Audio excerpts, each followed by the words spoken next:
नेपाल में हुए बस दुर्घटना में मृतकों की संख्या बढ़कर 27 हो गई है। दुर्घटना में मारे गए 24 लोग महाराष्ट्र के जलगांव जिले के रहने वाले बताए गए हैं, जिनका शव आज वायुसेना के विमान से महाराष्ट्र लाया जाएगा।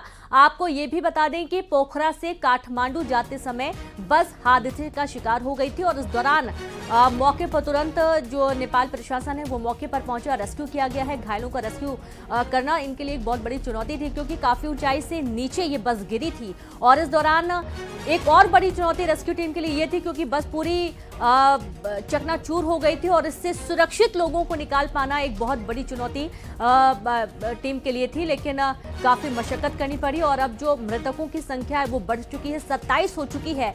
दुर्घटना में मारे गए 24 लोग महाराष्ट्र के जलगांव जिले के रहने वाले बताए गए हैं। काठमांडू जाते वक्त तनहुन के पास ये हादसा हुआ है, जहां पर बस नीचे गहराई में जा गिरी और इस दौरान 27 लोग काल के गाल में समा गए।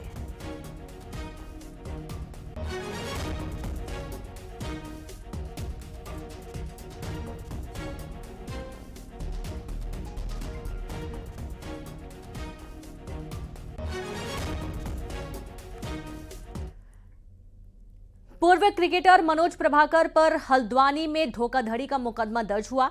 यही नहीं, उनके बेटे का नाम भी एफआईआर में शामिल है। प्रभाकर पर मुकदमा एक व्यापारी की तरफ से दर्ज कराया गया है, जो प्रभाकर की कंपनी की तरफ से बनाए जा रहे प्रोडक्ट्स के डिस्ट्रीब्यूटर थे। व्यापारी ने प्रभाकर और उनके बेटे पर आरोप है कि उन्होंने इस साल 2017 में बिना बताए ही अपनी कंपनियां बंद कर दी थी, जिसके चलते एक तो उनका बाजार में उधार का अमाउंट फंस गया और दूसरी तरफ लाखों का माल भी उनके गोदाम में डंप करना पड़ा हुआ है, जिसकी कोई पेमेंट मनोज प्रभाकर की कंपनी नहीं कर रही है।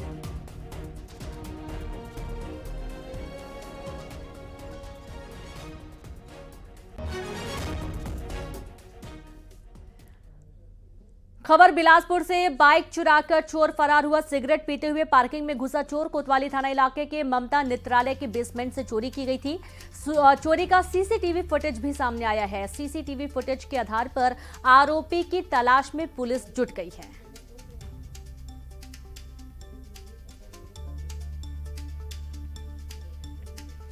और ये देखिए, जहां पर युवक ने बाइक चुराकर यहां से 9-2-11 हो गया है। सीसीटीवी फुटेज सामने आए और इसके बाद पुलिस मामले की जांच में जुट गई है।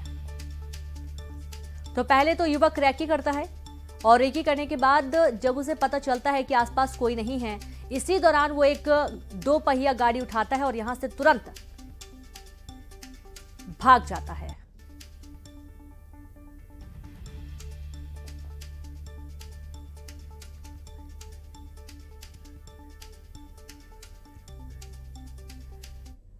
खबर दुर्ग से, हेरोइन के साथ तस्कर गिरफ्तार किया गया। पुलिस ने दबिश देकर आरोपियों को गिरफ्तार कर लिया है। लाखों की हेरोइन जब्त की गई है। थाना जामुल और एसीसीयू की कार्रवाई के दौरान ये पूरे मामले का खुलासा हुआ है। बड़ी जानकारी है दुर्ग से। हेरोइन के साथ तस्कर को गिरफ्तार किया गया और ये देखिए, यही वो 2 तस्कर हैं जिन्हें हेरोइन के साथ पकड़ा गया है। पुलिस ने दबिश देकर आरोपियों को मौके से गिरफ्तार कर लिया है और लाखों की हेरोइन भी इनसे जब्त की गई है, जो कि सप्लाई करने की फिराक में थे। दुर्ग का ये पूरा मामला है और अक्सर ये देखा जाता है कि दुर्ग के आसपास के क्षेत्र में जो नशीली चीजें होती हैं, इनका जखीरा बरामद हो रहा है। और एक बार फिर से ऐसे कुछ मामला जहां पर लाखों की हेरोइन के साथ 2 तस्कर धर दबोचे गए। थाना जामुल और एसीसीयू ने ये कार्रवाई को अंजाम दिया है।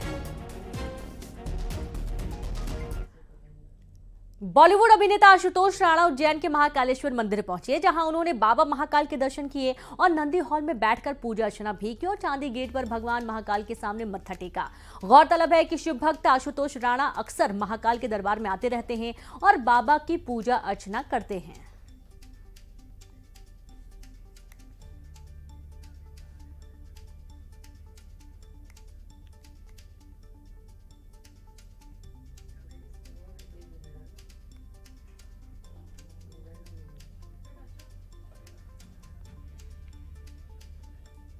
तो देखिए, नंदी हॉल में बैठकर पूजा अर्चना करते हुए आशुतोष राणा नजर आए हैं और इस दौरान उन्होंने मत्था टेका, भगवान महाकाल के उन्होंने दर्शन किए।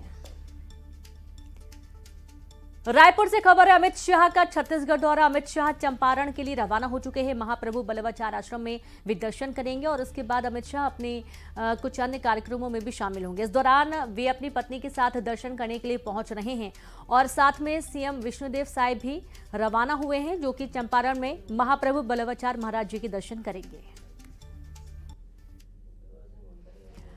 तो सुरक्षा के पूरे इंतजामात किए गए हैं। जो चंपारण में पूरा मंदिर प्रांगण है, वहां पर पूरी सुरक्षा तैनात कर दी गई है। चप्पे चप्पे पर नजर रखी जा रही है। तमाम जांच एजेंसियां भी मौके पर मौजूद हैं और अमित शाह चंपारण के लिए रवाना हो चुके हैं। और ये कुछ तस्वीरें कुछ मिनट पहले की आपको दिखा रहे हैं और इस वक्त ये सीधी तस्वीरें जब इंतजार किया जा रहा है, जब केंद्रीय गृह मंत्री अमित शाह पहुंचेंगे अपनी पत्नी के साथ चंपारण में महाप्रभु बल्लभाचार्य महाराज जी के दर्शन करने के लिए।